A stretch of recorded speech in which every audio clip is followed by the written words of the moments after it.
Do you know that sleep is a very mysterious subject?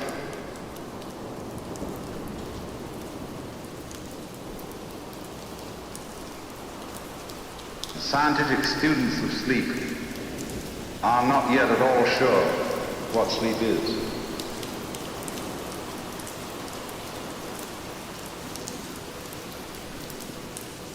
Apparently people need it, but nobody really knows why they need it from a strictly scientific point of view.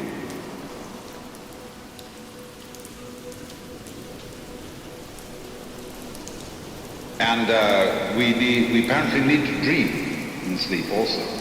People who are deprived of dreams get very, very restless and unhappy.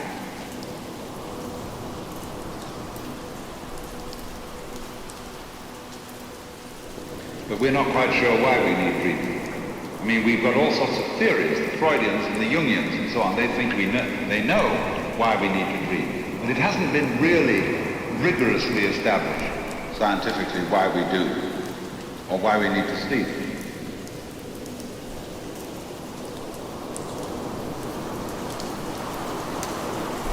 But from a naive point of view, you can say, of course I need to sleep. Because after I've had a whole day of business and friends and work and so on, this is too much. There's too much input. I want to digest it. And while I'm digesting it, I don't want any more input. I don't want any more information. So I want to be turned off.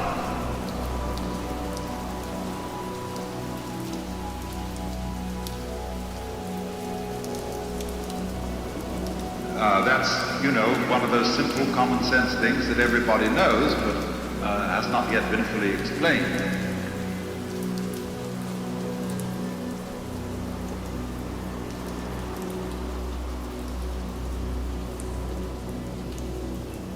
So sleep is this marvelous thing that we have, which is a forgettery process that is apparently essential to our psychic health every 12 hours or so.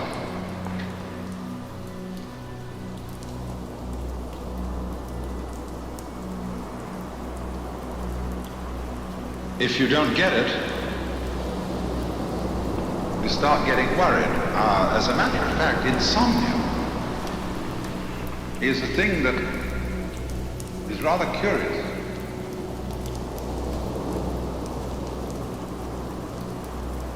Because if you do get insomnia, the worst thing of all to do is to worry about it.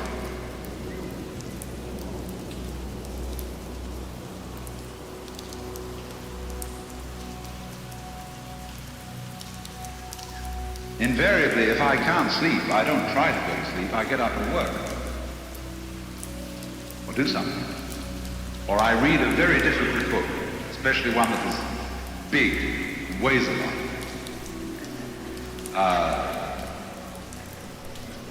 This is a good way to go to sleep.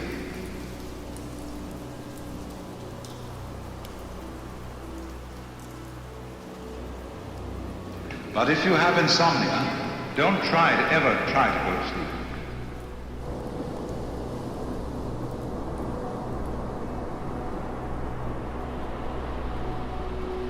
Nobody can try to go to sleep. Lots of mothers think they can get their children. And they say, darling, try to go to sleep. Didn't your mother say to you, try to go to sleep? She wanted to get you out of the way. That was the only reason she said, try to go to sleep.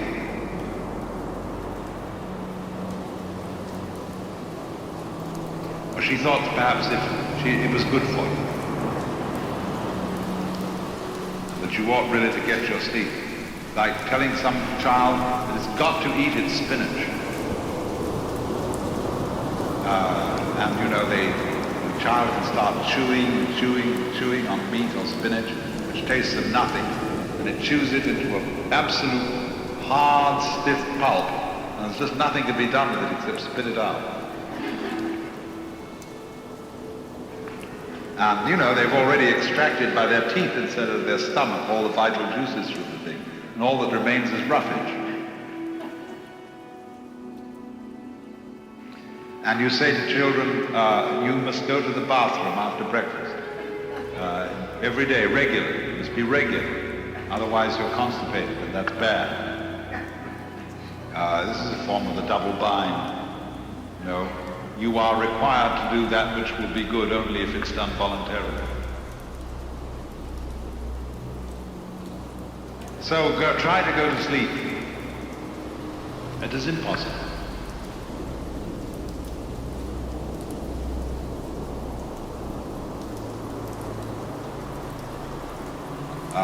Sleep has to happen because it's a spontaneous activity.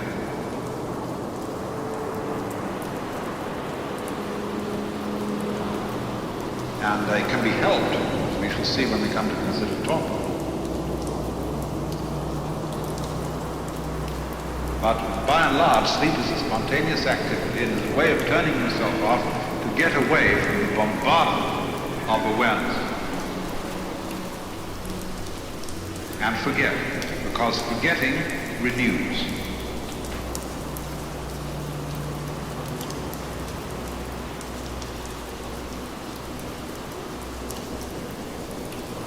And that also is a function of all demolitions,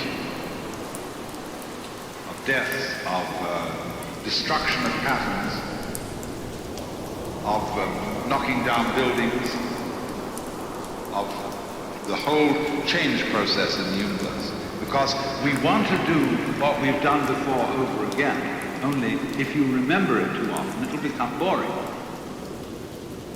So if you forget, then you can do it again, and it'll be just as amazing as it was the first time.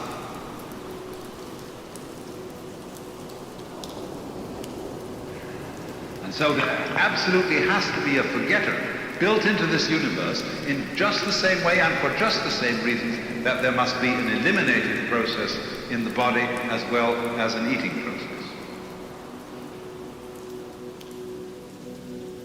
And both are vitally important.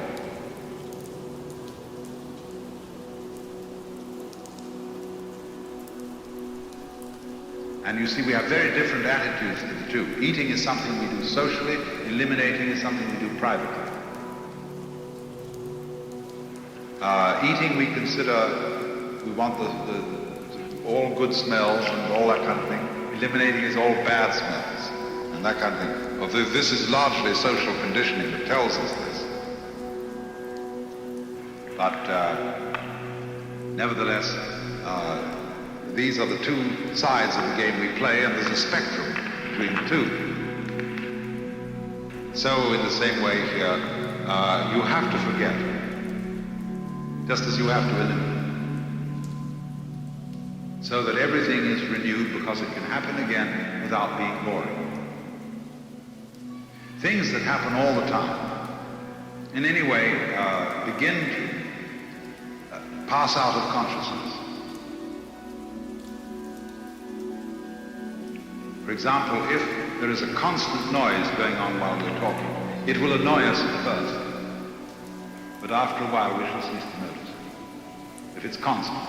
But if it keeps varying, coming on in different volumes and different rhythms, it'll hold our attention all the time. So anything that just goes eventually cease to notice.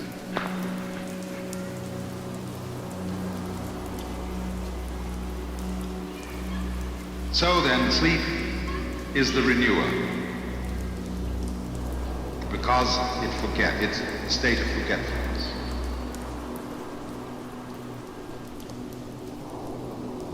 I'm not going to go in this seminar into the whole problem of dreams. That would lead us very far afield.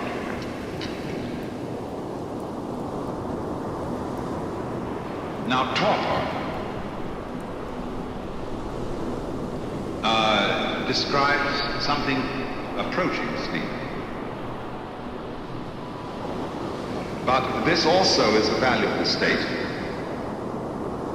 because it's very comfortable. One can, in sleep, you're not aware of sleeping. But in torpor, you are aware of the comfort of tiredness and minified consciousness. It is a sort of pseudo-return to the womb.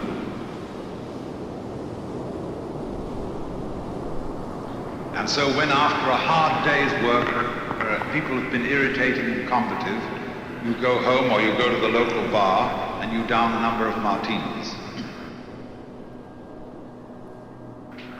They turn you off and they put you into a state of near torpor, or what is quite correctly and scientifically called, by this learned and funny word, narcosis.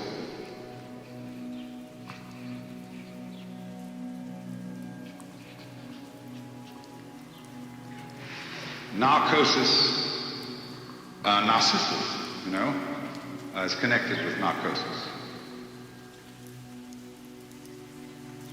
It means talk.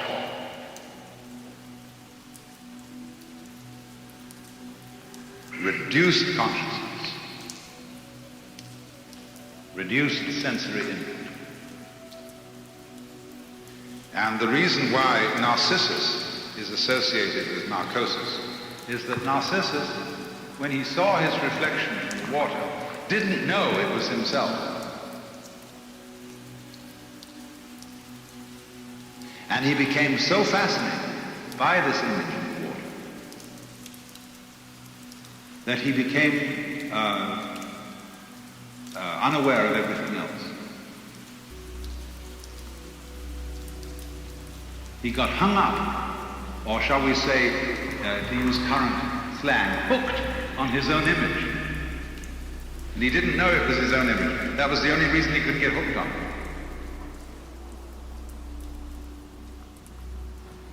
So Narcissus and narcosis are associated. And so the permissive narcotic in our culture is alcohol. And other narcotics like opiates exist. But you must remember that you can only correctly use the word narcotic, or something inducing the state of consciousness which is torpor. Now you can do it by massage, by relaxation exercises, by hot tubs, many, many ways of inducing torpor. In torpor, you're not truly relaxed, because you tend to lose muscular tonus, which you always retain in true relaxation. But you begin to go like a limp rag. Now there's a place for that in life. And it's good as a way of sleep induction for people who have insomnia and are so anxious that they don't allow themselves to be turned off.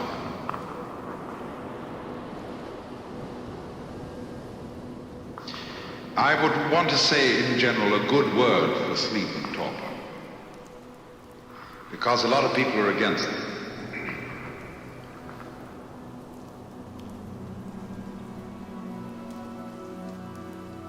Uspensky, who was Gurdjieff's sort of St. Paul, and as much as a misinterpreter in a way too, always felt that his life was a war against sleep. That intense light consciousness should conquer darkness. Now that's a stupid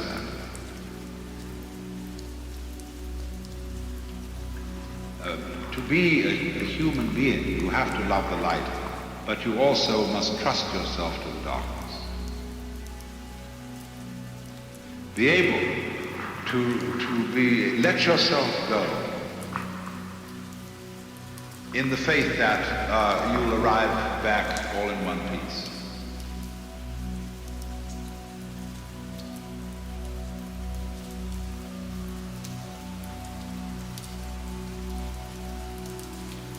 I have a friend who calls her name is Charlotte Self, and she does a kind of work for which there is no name. She calls it sensory awareness.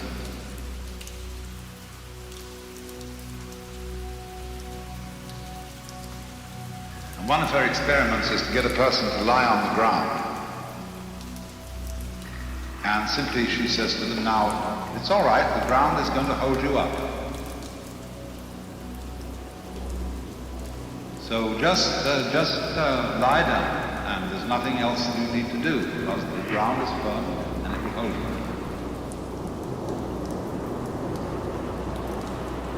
Then she examines the person's body up and says, look, do you know what you're doing? You're trying to hold yourself together. As if your skin weren't strong enough to contain you. You're doing this all the time to keep yourself from falling apart.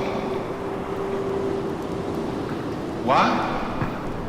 You think, do you, that if you don't hold yourself together, you're just going to go blah and disappear into some kind of frightful green jello? No, you won't. In the same way, a lot of people, that's why we wear such ridiculous clothes. Especially women. Men are pretty bad. The men do it around the neck. You know, that necktie, the symbol of slavery. It's a noose to strangle you. But you feel tight, very held in. And held in by the belt, and women wear girdles, hold them in like this, and the cloak that fits your body, jacket, you know, you put it on, it fits, and you're squeezed, or you get these tight pants that hug you, you know you're there. Other people, of course, don't know they're there till they're sitting on spikes. Then they really know they're there. And a lot of people make trouble for themselves in order to be able to sit on spikes, so that they know they're there. Now, supposing instead you switch to another kind of clothes, you wear Japanese clothes. I often wear Japanese clothes. Because they happen to be, for men, the most comfortable form of clothing ever devised.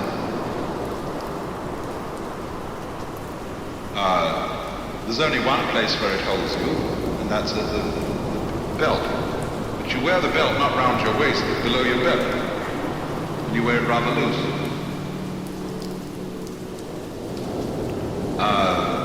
Otherwise, the garments are flowing. They don't interfere with the nature of the cloth, because the cloth is woven on a rectilinear pattern. See, the cloth is straight like this. So when you get a Japanese kimono, it folds up instantly for packing. But you try to pack a Western man's jacket or a woman's suit jacket, and there's absolutely no way of holding the thing at all. So it always comes out of your suitcase needing to go to the pressing. But you take a kimono and you put it on and it falls exactly according to its own nature around you, and they're very dignified. And you feel, but you don't feel closed in. Now that makes some people terribly uncomfortable. If they don't feel pinched and pulled together, they don't feel dressed. And feel this is I'm going around in a bathrobe. And a lot of people can't wear a bathrobe beyond a certain hour in the day because they don't feel that they're respectable. I mean, you could perfectly well get up and put yourself into the most beautiful, any kind of gorgeous bathrobe you want to, and run around and do your work if you don't have to go to the office. Even if you had to go to the office, they ought to allow you to wear interesting robes. And furthermore, I once asked a Japanese why he didn't wear a kimono anymore. And he said, you can't run for a bus in a kimono. Well, it's perfectly true. Unless you hoist it up and tie it into the belt, you can't. And that's rather undignified. But the thing is that in this age that is now forthcoming, when we're going to cut down the working hours because of automation, people have got to learn to saunter and dawdle. Otherwise they'll get into mischief. And so forms of clothing which are supremely comfortable, which require a kind of a sauntering attitude to life, are going to be very important for the future of civilization.